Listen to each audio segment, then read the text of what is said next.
Hi,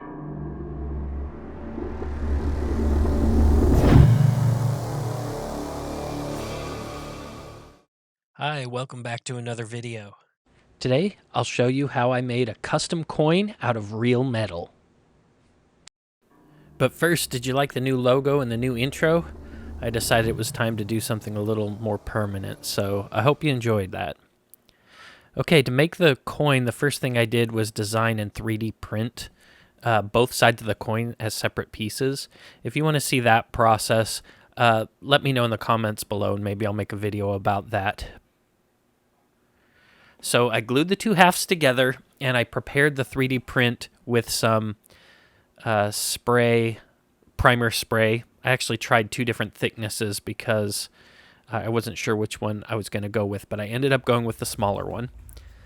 Then I had to make a little box to hold the silicone, so I just used some foam core and roughly decided the rectangle that would go around it. After cutting out the bottom, I then cut some strips, and I just used the width of my ruler for the height of this, and these are going to be the walls of the box. Then I hot glued everything down, and silicone is very expensive, so to make sure that I don't accidentally leak silicone everywhere, I then sealed every single edge and crack with a bead of hot glue, because that would keep it all in. And for this style of two-part mold, I need the coin to basically be floating in the center of this box. So I'm going to start off by putting down a layer of molding clay. It's extremely important that the molding clay that you use not have any sulfur in it, because if it has sulfur, that will cause the silicone to not harden up, and it'll be a huge problem. Basically, you waste all of that, and then you have a ton to clean up. It's horrible. So make sure it's sulfur-free. The stuff I'm using, I'll put a link to it in the description below, along with my other affiliate links if you are interested in getting any of that stuff. But this stuff is sulfur-free, worked great. And I just want to make a little bed for the coin to sit on, and I want to smooth it down and make sure that it's flat, going to every side, touching flushly against the coin.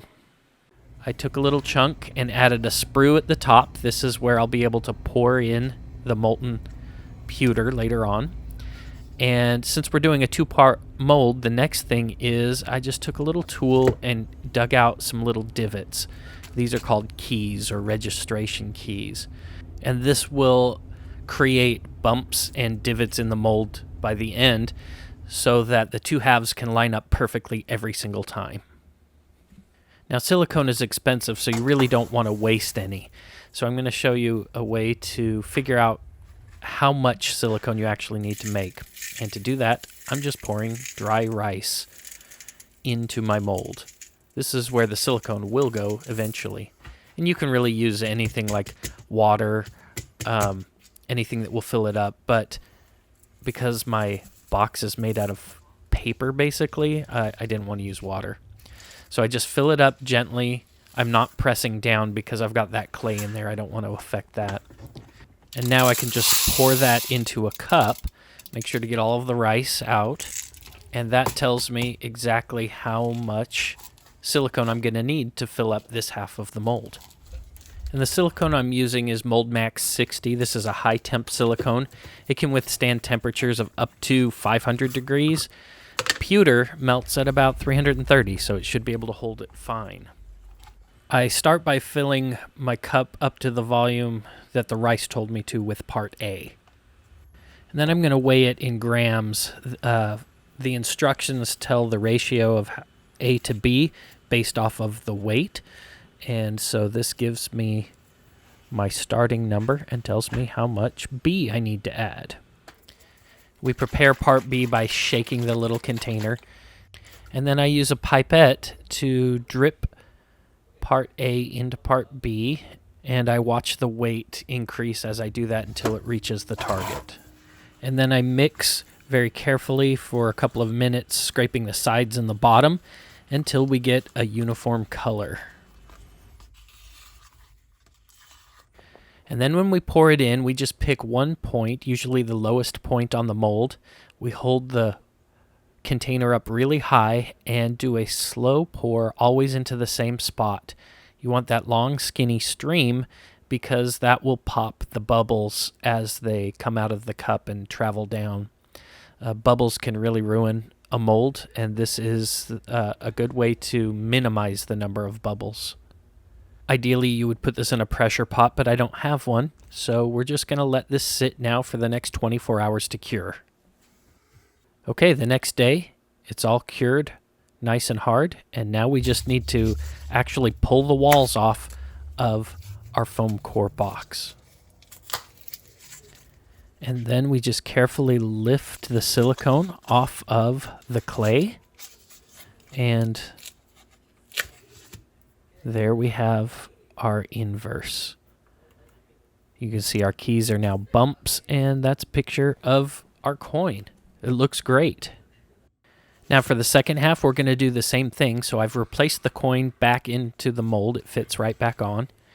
And we're just going to build another little mold box, exactly the same as before. But this time, I'm going to make sure that it fits up very snug onto the silicone that we've already created.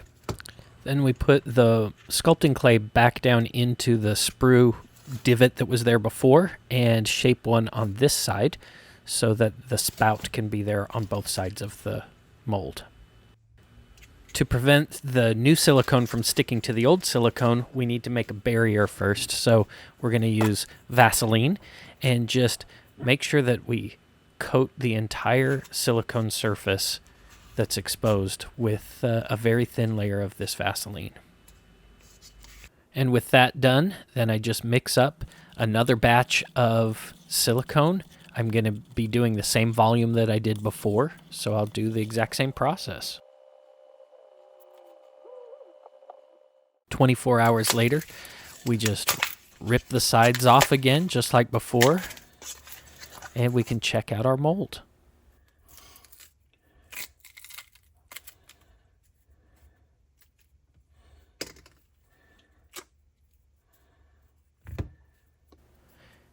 And now we just work the coin free. It just pops out. And there's our two halves of our mold. And you can see how the keys allow us to line this up perfectly every time. For added support, I cut a couple of pieces of wood that fit exactly on the sides of my silicone, and I held them together using a clamp, but not too tight though. I don't want to deform it. I just want it to hold it in place enough that nothing leaks out the sides. Now I've got a whole nother video about how to use pewter and melt it. You can check that out if you want more details. But here I'm just going to use a torch and a little steel crucible that I've made, and I'm just going to melt it. Here melts at just over 300 degrees, so technically you could just do this on a stovetop, but I like using the torch. You can see it's just liquid metal in there. And now we just pour it into our mold. And it will fill up the whole coin and come up and fill up the spout. And that's when we know it has enough. And then I have a graphite mold here just to hold the excess.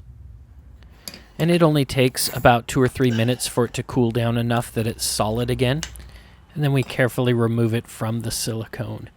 And we can dip it in water if we want. And to hold it while we're working on it, I have a clamp here, and I've wrapped the coin in felt so that the clamp doesn't accidentally scratch the surface. And we're going to cut the sprue off using a Dremel tool with a metal cut-off wheel. Now, pewter is so soft that it doesn't cut real well even with a metal tool, but we get it mostly the way there, and then I carefully grab the sprue and just twist it off. And so we've kind of got some rough edges up at the top, and the surface isn't as beautiful as I'd like.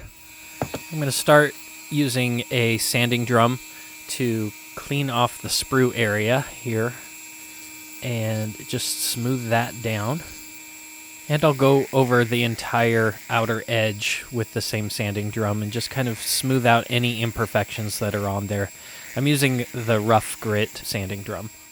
And for the faces, I'm just going to use some sandpaper. I'll start with 280 grit, and we'll just put it flat on the table and rub the coin back and forth on it until it's nice and smooth. And then all along the edges, I kind of just sanded them at a slight angle so that there were no sharp edges. And then I just kept doing this process, going up through the grits up to 600 grit so that I could get a nice smooth surface everywhere I wanted it. Now the metal is shiny over the whole surface, and I want it to have a little more contrast, so I'm going to use a process that is similar to when I weather things to just bring out some more contrast. So I'm going to use some black oil paint, and I'm just going to put some, in this case it's on some felt, just because I had this felt around, but it would be like a little rag, and we're just going to rub it in there. And the important thing is to rub it down into all of the deep areas. Now some of the areas are just too small to rub down into, so I used a little tiny paintbrush and just painted the black oil paint down into those. And then with a clean rag, or in this case a clean piece of felt, then you just rub it all off as best you can. And you can see I didn't wear gloves. I really should have, because I got the black paint all over my hands. Luckily it came off fairly easy with some soap. But we just rub that until it's mostly off. Now the magic is going to happen. With some fine steel wool, I'm going to take the coin and just rub the whole surface with this steel wool until all of the raised areas are nice and clean and silver again. And it will leave the oil paint down in the deep areas, and we'll get this beautiful contrast across the whole coin. And I gave the paint a couple of hours to fully dry so it doesn't rub off on your fingers. And let's take a look at the final result. As usual, I had a lot of fun making this project. In fact, I had so much fun that I made a second one for a royal flush. Leave comments if you've got any ideas of things you'd like to see me do in the future. Please leave a like so that YouTube knows that other people will like this video if you did. And if you want to see more videos like this, please be sure to subscribe. And until the next video, don't be bored, be creative.